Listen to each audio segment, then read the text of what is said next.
मुख्यमंत्री योगी आदित्यनाथ की कहा कि डॉक्टर अंबेडकर ने सामाजिक बंधनों को तोड़कर समाज के वंचित वर्गों को सम्मान और अधिकार दिलाया, जिसे आज विपक्ष जातिवाद से मिटाना चाहता है।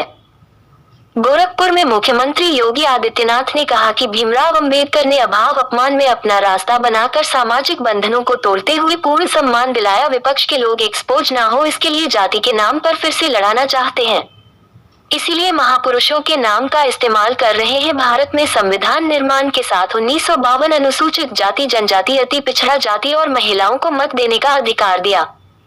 डॉक्टर अंबेडकर सम्मान संगोष्ठी में सिंह योगी ने कहा, 1952 में अनुसूचित जाति, जनजातीय महिलाओं को मतदान का अधिकार मिला, यह बाबा साहब की संविधान दृष्टि का नतीजा है।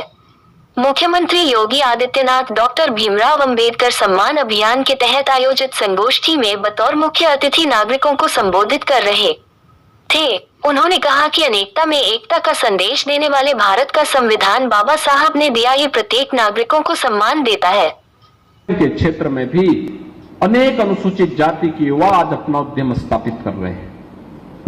बहनों और भाइयों, यह काम पहले भी हो सकता था, समाजवादी पार्टी ने नहीं करने दिया। कांग्रेस का एजेंडा ही नहीं था, ये तो केवल जाति के नाम पर बांटने के पक्षधर थे। और आज ये लोग एक्सपोज न हो, इसके लिए क्या करते हैं?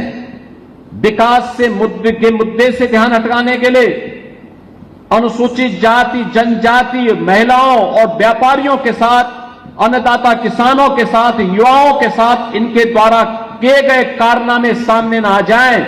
अब इसके लिए जाति के नाम पर फिर से आपस में लड़ाने का काम कर रहे हैं और इसके लिए इन्होंने निशाना बनाना प्रारंभ किया है। महापुरुषों को निशाना बनाना प्रारंभ किया है। याद करिए, यही समाजवादी पार्टी है 2012 में सरकार आने पर इस समाजवादी पार्टी ने तब बाबा साहब भीमराव अंबेडकर का अपमान किया था, ज्योतिबा फुले का अपमान किया था, सावित्रीबाई फुले का अपमान किया था, छत्रपति साहूजी महाराज का अपमान किया था, संत रविदास जी का अपमान किया था, महर्षि वाल्मीकि जी का अपमान किया था। मित्रों,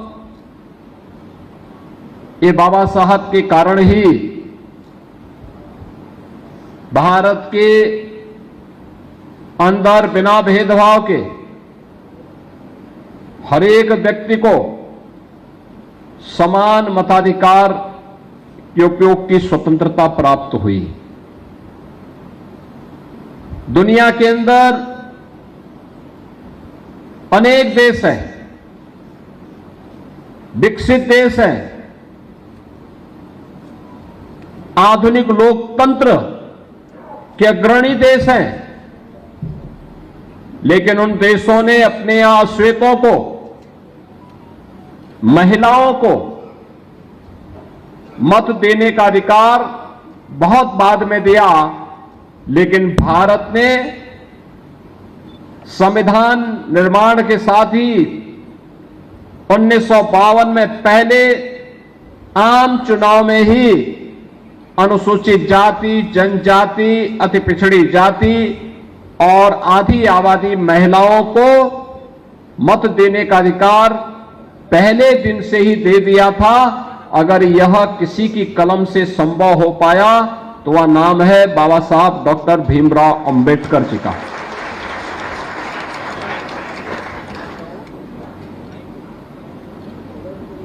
अनेकता में एकता का संदेश देने वाला भारत का संविधान 144 करोड़ भारतवासियों को उत्तर से दक्षिण तक, पूरब से पश्चिम तक आज अगर एकता के सूत्र में बांधने में सफल हुआ है तो इसकी वर्तमान भारत में इसका श्रेय जाता है बाबा साहब डॉक्टर भीमराव अंबेडकर को, क्योंकि उन्होंने एक ऐसा संविधान दिया जो भारत के प्रत्येक नागरिक को सम्मान देता है, एक साथ जोड़ता है, एक साथ आगे बढ़ने का एक रास्ता प्रशस्त करता है। और बाबा साहब भीमराव अंबेडकर के प्रति उन्हीं कृतज्ञताओं को ज्ञापित करने के लिए प्रधानमंत्री मोदी जी के मार्गदर्शन और नेतृत्व में भारतीय जनता पार्टी ये आयोजन हर एक जनपद में पूरे देश के अंदर आयोजित कर रही है, जिससे बाबा साहब के योगदान को हम आम नागरिक तक पहुंचा सके और अनुसूचित जाति जनजाति के सम्मान को और मजबूती के साथ आगे बढ़ाने का काम कर सके।